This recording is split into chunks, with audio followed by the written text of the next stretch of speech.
여러분 안녕하십니까. 보수의 시선에서 세대를 초월한 공감을 보여드리는 화요일에 더 라커룸을 시작하겠습니다. 자, 오늘도 조갑제TV의 조갑제 대표 함께합니다. 어서 오십시오. 네. 자, 그리고 개혁신당 이긴 사무총장님 어서 오세요. 네, 안녕하세요. 네, 자 일단은 통일교 한학자 총재 얘기부터 시작을 해보겠습니다. 참 어머니 홀리마더 결국 구속이 됐는데 영상을 먼저 보고 이어가겠습니다. 네, 휠체어를 타고 총장님 재판부의 소명 어떻게 하셨습니까? 권성동 의원에게 1억 전달된 거 정말 모르셨어요? 김건희 여사에게 목걸이랑 명품 가방 전달했다는 것도 보고를 못 받으셨던 거예요? 하고 싶은 말씀 없으세요? 권 의원한테 세뱃돈 주셨다고 했는데 얼마 주신 겁니까? 윤석열 후보 지원 대금입니까? 잠깐만요. 가방 챙기시고 가방 주시고. 네, 영장 실질 심사 말씀 없으세요? 구치소로 이동하는 장면이죠. 대기 장소로 가는 장면을 보고 계시는데, 예, 자 결국 구속이 됐습니다. 법원이 이제 핵심적인 구속 사유로 증거인멸 우려가 있다라는 것이고요. 같은 날 심사를 받았던 2인자 정원주 전 비서실장에 대해서는 공범에 대한 소명이 부족하다 해서 기각이 됐습니다. 자 일단 정교 유착입니다. 자, 어떻게 보셨는지 조 대표님부터. 헌법 제2조가 국교를 인정하지 않고 말하자면 정치와 종교는 분리해야 된다고 명시를 하고 있는데 예. 정경유착이란 말은 자주 들었는데 정교유착은 처음인데요. 그렇습니다. 그런 점에서 이 사건은 상당히 어떻게 보면 획기적인 사건이라고 생각을 합니다. 요사이 탄핵 사태를 처음 해가지고 기독교와 국민의힘의 어떤 유착 그리고 국민의힘과 이 단체 이 종교 통일교 이름 복잡합니다만은 예. 제가 속명으로 통일교의 유착. 그런데 통일교가 이게 국제적인 뉴스입니다. 지금 CNN 보니까 상당히 크게 다뤘던데 예. 왜냐하면은 국제적인 연대가 크잖아요. 특히 신도는 아마 일본이 제일 열성적이고 많고 워싱턴 한복판에 워싱턴 타임즈라는 갖고 있죠. 그 신문을 가지고 있고 예, 일본에는 세계일보라는 신문을 가지고 있어가지고 예. 영향력이 매우 크고 국제적으로 굉장히 많이 알려진 단체인데 이걸 헌법제 이걸 뭐 구체적인 법 위반을 저치고 전체적으로 보면은 헌법 20조 위반 사안으로 지금 접근하고 있는 거예요. 예. 예. 그리고 이게 국민의힘 해산 사유로 지금 만들겠다고 민주당에서는 벼르고 있는데 이 정치와 종교의 분리라는 것은 우리 세계사적인 큰 흐름 속에서 굉장히 중요하지 않습니까? 그렇죠. 네. 그러니까 1517년에 마르틴 루터가 종교 개혁을 일으켜 가지고 유럽에서 정치와 종교 이때는 이제 가톨릭인데 가톨릭을 분리하는 문제를 가지고 내란이 일어나고 내전이 일어나고 종교 전쟁이 일어나 가지고 아주 피를 흘리면서 유럽에서 그게 확립되는 거거든요. 예. 확립되어도 영국 같으면은 영국에서는 한 수백 년 동안 가톨릭은 공직을 갖지 못했습니다. 예. 그 정도로 이 종교 영향이 큰데 한국에서 그런 문제를 가지고 이 수사의 대상으로 삼았다는 점에서 아주 이게 의미가 있고 예.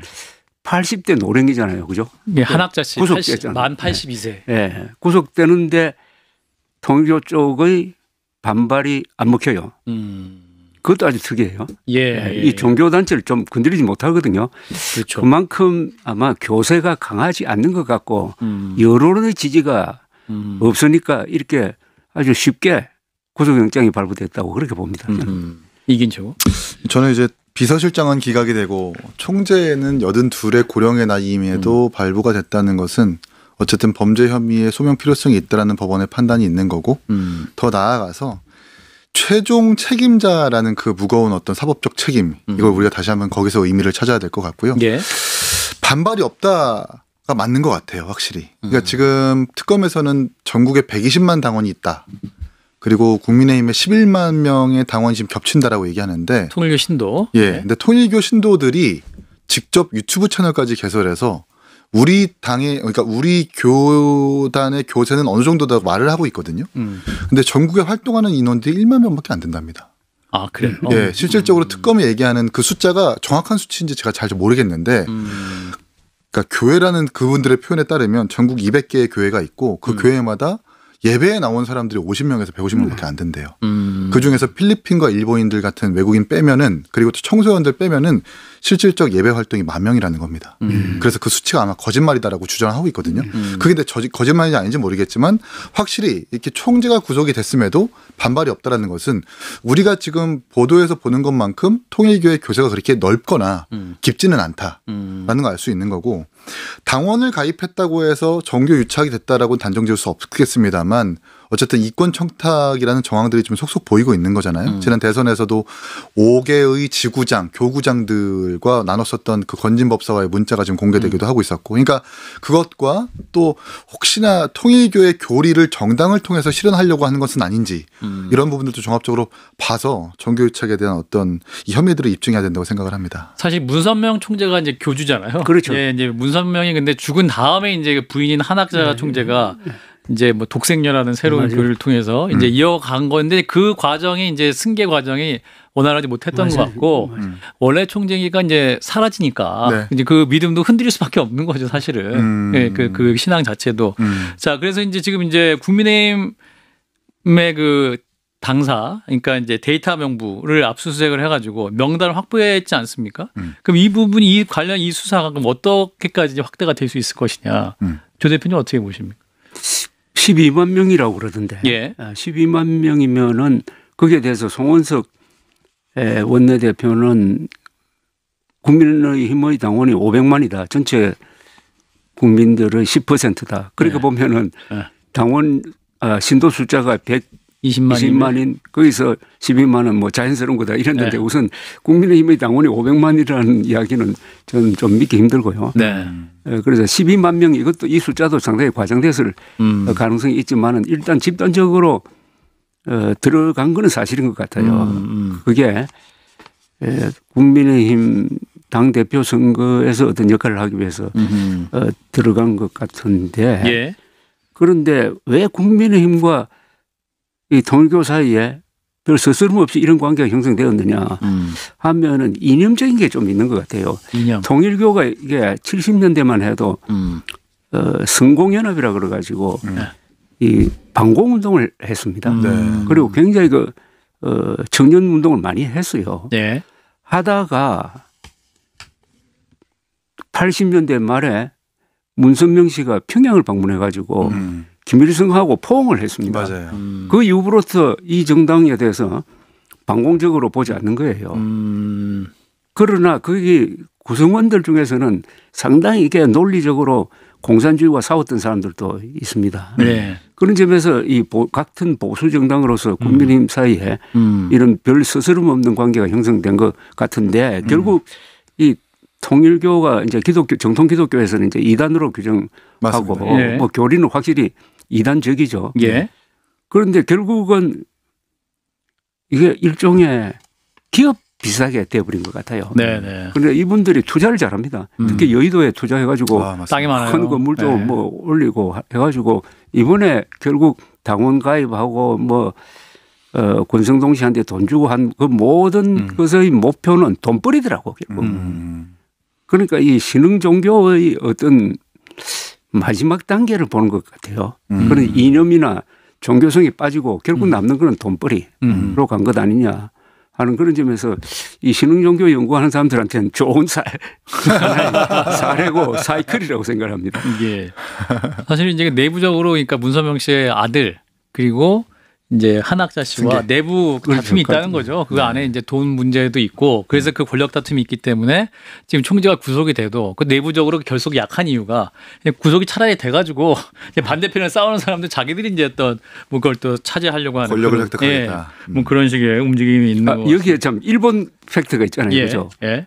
일본에서 지금 2022년 7월에 아베 총리를 암살한 범인이 그 예. 이유가 어머니가 통일교 신도가 돼가지고 재산을 너무나 많이 갖다 바치는 데 대해서 예. 화가 나가지고 그 통일교를 정치적으로 후원했던 아베 또 아베의 무슨 저 할아버지까지 이렇게 네. 해가지고 저격을 하고 그게 일본에서 문제가 돼가지고 지금 종교단체 해산 1심에서 해선 승소를 했습니다. 네, 맞습니다. 승소를 했는데 실제로 한국에서 활동하는 일본인 신도가 더 많다는 것 아닙니까? 여기 신도보다도 가끔 만납니다. 어디 저 식당 가서나 이러면 그러니까 굉장히 튼튼한 근거지예요. 그래서 이 사건 때문에 아마 기시다 총리가 총리 내각이 붕괴된 데도 그 원인이 있습니다. 그래서 누가 돈 받았다 이래가지고 뭐 장관이 사임하고 했던 그런 것과 연관되면 동시 사건, 똑같은 유형의 사건이 한국에서도 일어나가지고 동시 붕괴라 그러나 그렇게 들어가는 거죠.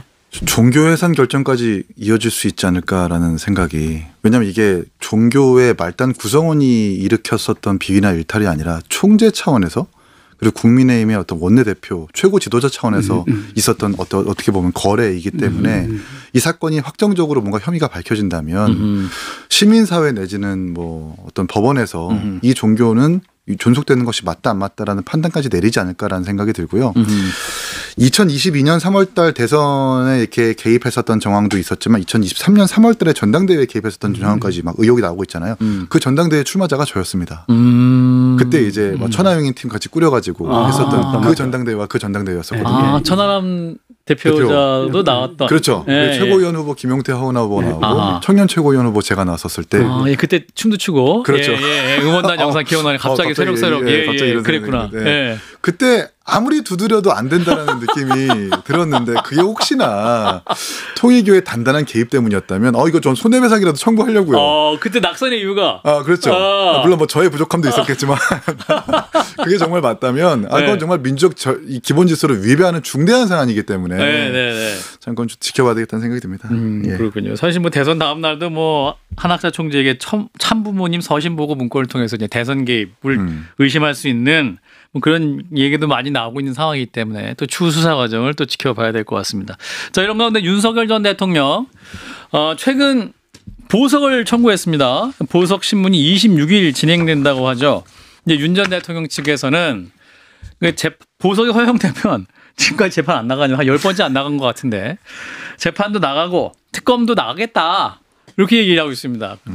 또 방금 들어온 속보는 내란 특검의 추가 기소 1차 공판에는 출석하겠다.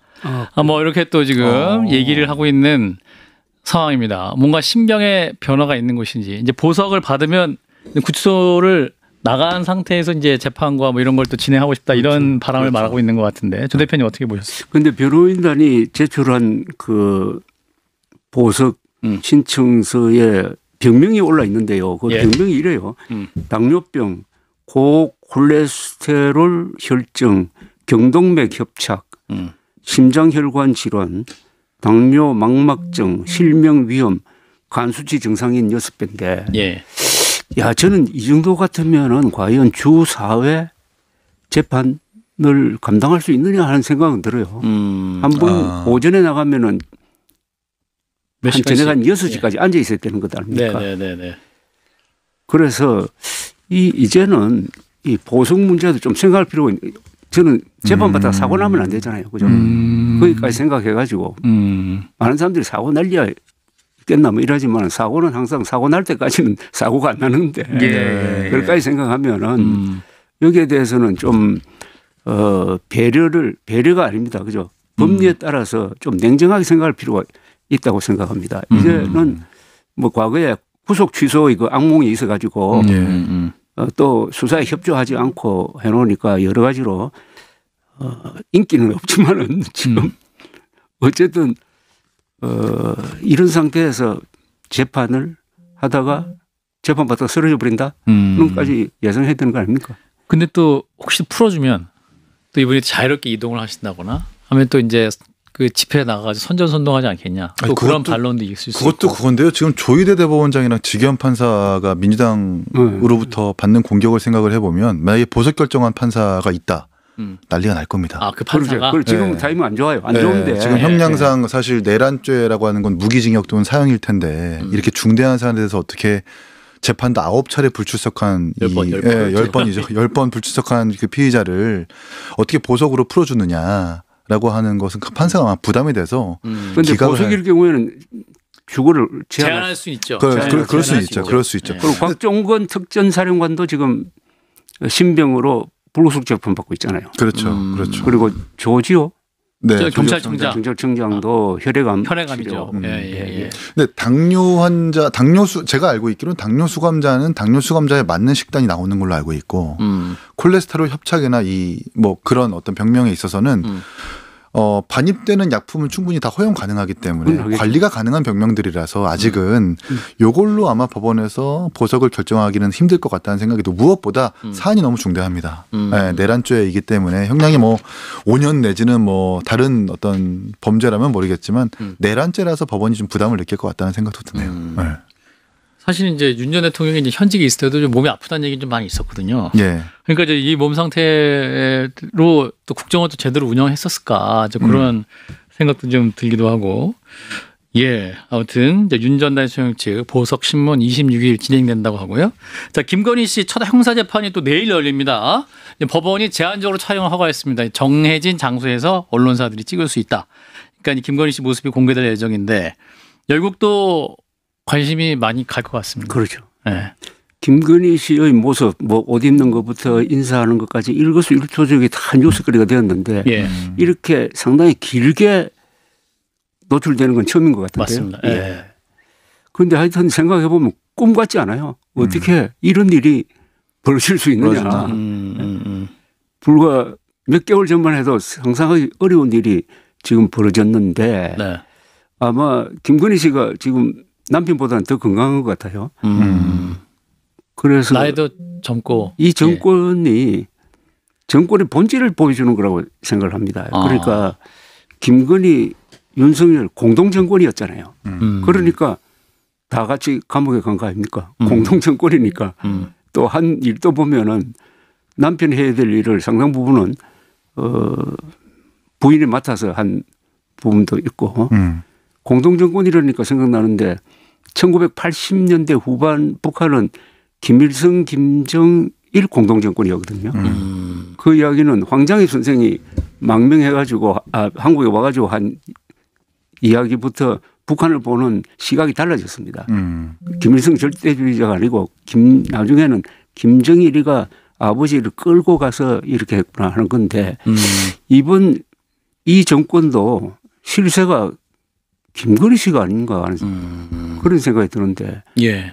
내일 아마 그 말하는 거라든지 이런 걸 잘 관찰하면은 거기에 해답이 나오지 않을까요? 그러니까 윤석열 정권의 본질에 대한 어떤 감을 잡을 수 있지 않을까 하는 그런 생각이 듭니다. 본인은 이제 특검에 처음 소환될 때 이제 공개적으로 본인 아무것도 아닌 사람이라고 본인 얘기는 하긴 했었습니다만 이제 그 아무것도 아닌 사람의 실체가 무엇인가에 대해서 재판으로 갈아줄 수 있을 것 같고 또 명태균 씨의 얘기는 최근 MBC 인터뷰에서 김건희 여사가 본인에게 인사 5대5로 하기로 했다. 예, 그런 진술도 있었지 않습니까? 네, 그런 말 그런 부분을 또 실제로 우리 조 대표님 말씀하신 정말 실세가 아니었을까 뭐 이런 추정도 가능한 그런 상황인 것 같습니다.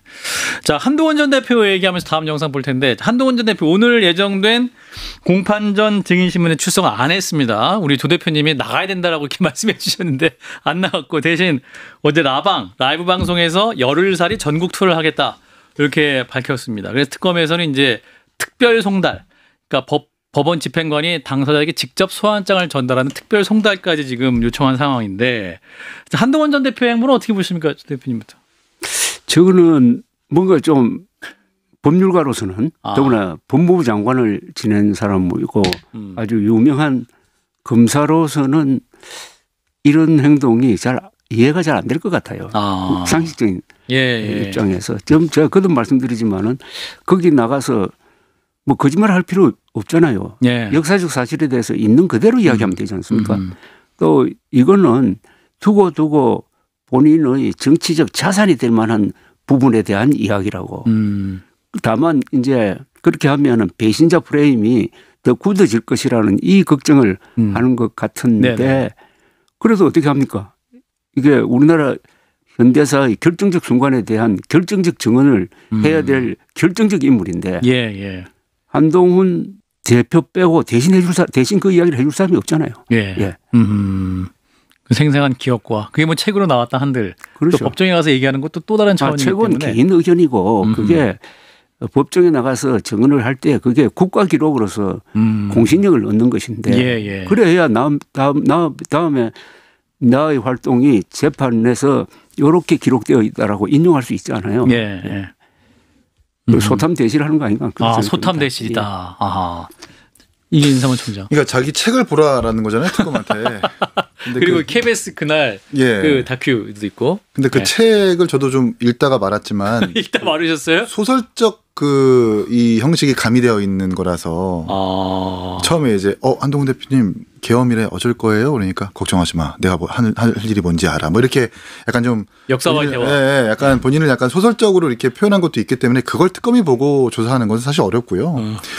근데 일단은 분명히 한동훈 대표는 계엄에 대해서 반대하고 탄핵에 대해서 찬성한 사람입니다. 그렇죠. 본회의장에서 이재명 대표가 있었었고 또 본인과 함께하는 18명의 의원들을 계엄 표결에 참여하라고 해서 계엄 해제 표결을 이끌었었던 장본인인데 왜 이렇게 특검이 무리하게 강제 구인까지 예고하면서 부르려고 하는지는 전 이해가 안 갑니다. 안 간다고 했으면 명확하게 본인의 활동으로 특검이 인지하고 있을 텐데 안 간다고 했으면 그건 그것대로 두고 수사를 해야 되는 게 좀 맞다고 보거든요.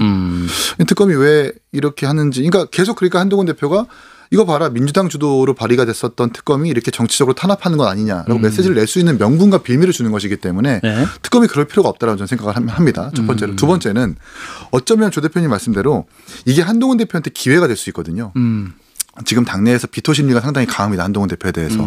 뭐 배신자론까지 있는 마당에. 직접 출석해서 있는 그대로 사실대로 진술을 하고 그래도 우리 당 의원들 다양한 생각과 다양한 행동이 있는데 우리는 윤석열 대통령에게 끌려다녔을 뿐이지 계엄에 대해서 적극적으로 가담한 사람은 없다라고 하면서 오히려 뭔가 당에 대해서 두둔하는 메시지를 낸다면 한동훈 대표가 한 번 더 이렇게 터닝 포인트를 맞을 수 있다고 생각을 하는데 그냥 무작정 반대하는 것도 전 능사가 아니라고 생각을 해서 좀 이렇게 좀 정무적으로 잘 판단했으면 좋겠다는 생각도 들고요. 근데 저도 질문은 여기서 드린 질문은 한동훈 대표에 대해서 이제 배신자로 생각하시는 분 있을 거 아니에요, 당내에. 네. 근데 이분이 만약에 이 특검의 소환이나 재판 증인신문에 출석하지 않는다고 해서 배신자 아니었구나 이렇게 생각 바꾸는 거 아니잖아요. 그렇죠. 배신자로 생각하시면 계속 배신자로 생각하는 것이고 그렇죠. 좋아하시는 분이 이분이 어떤 행동을 하든 계속 좋아하실 분들은 아니에요. 그런 의미에서 좀 나가야 되는 게 아닌가라는 판단을 조 대표님도 하시는 것 같고. 그렇죠. 그러니까 배신자론이라는 건 한 번에 일축할 수는 없겠지만 네. 그 얼마나 많은 스포트라이트가 쏟아지겠습니까? 그때 나가는 순간만 해도. 그럼요. 그 아마 포토라인 섰을 텐데 그때 지금 특검은 과합니다. 그리고 우리 당 의원들 뭐 영장 집행을 반대하는 사람도 있었지만 그럼에도 불구하고 지난 3년 동안 임기를 한번 돌이켜 보십시오. 우리는 윤석열 대통령한테 속았습니다. 우리 당 의원들 건드리지 마십시오. 라고 하면 괜찮다. 괜찮죠. 제가 만약에 한동훈 대표는 그런 선택을 하겠어요. 복당의 의사도 있으신 거 그건 아니에요? 왜 거기까지 가는 거야? 거기까지 가는 거야? 아니야. 제가 한동훈 대표면 그런 생각을 할 텐데 왜 거기까지 못 미치실까? 그러니까 조경태 의원과 김예지 의원이 분명히 나갔잖아요. 그렇죠. 나가서 진술을 했잖아요. 맞아요. 본인과 함께 정치를 한다고 했었던 사람이 이미 나가서 진술했단 말입니다. 한동훈 대표가 조금 더 똑똑하게 그렇게 좀 했으면 좋겠다는 생각도 그런 어떤 부분에 대해서는 뭐 묵비권 하면 안 되잖아요. 진술 거부할 수 있고. 그렇죠. 레이건 대통령이 노조 활동한 사람 아닙니까? 헐리우드에서 배우 노조 말하자면 우팝 노조 운동을 했던 사람인데 그때 1940년대에 비미국인 조사위원회가 의회에서 구성돼 가지고 공산주의와 연관되는 사람들을 계속 불렀다고요. 불러가지고 특히 배우를 상대로 많이 조사를 했습니다. 근데 거기 잘못 걸리면은 찰리 차플린처럼 그 세계적인 유명한 배우도 지켜가지고 메카시즘 저로 가버렸잖아요. 스위스 가서 그래서 제일 많이 아는 사람이 레이건 배우니까 거기에 대해서 꼬치꼬치 묻습니다. 당신이 알고 있는 명단을 부르라고 이야기 안 했어요. 그래서 미국에서는 만약 그때 이야기를 했으면은 레이건은 대통령이 되지 못했을 것이라고. 그러니까 일종 거기도 배신 프레임이 큰 그렇죠. 거예요. 그런데 그거하고 이거하고는 사안이 다르고. 그렇죠. 급도 다르고. 여기는 너무나 엄청난 사건에서 이렇게 키퍼슨이 있을 수가 없거든요. 다른 사람이 할 수 없고 지금 말씀드린 대로 굉장히 정치적 감각을 발휘해 가지고 거기서 당당하게 이야기하면서도 뭐 보호할 부분은 보호하고 할 수 있다고 봅니다. 그럼요. 그런데 이럴 경우에는 한동훈 대표를 좋아하는 사람들이 소수고 배신자로 보는 사람이 많아요. 많은데 문제는 이때는 소수가 더 중요해요. 자기를 절대적으로 지지하는 사람을 실망시키지 않게 욕을 먹더라도 하면은 이 사람들은 계속 가고 그 욕했던 사람은 계속 바뀌고 하니까. 그렇죠. 별의 순간인가요? 네, 별의 순간은 본인이 만들 수 있는 건데. 아, 별의 순간. 네. 예, 별의 순간 놓치지 말라는 말씀. 변의 순간이 되면 안 될 텐데. 변의 순간이 뭐야? 잘못 판단하면 정치는 나락 아니면 바로 성공인데 잘 판단하셨으면 좋겠다. 예, 알겠습니다. 자.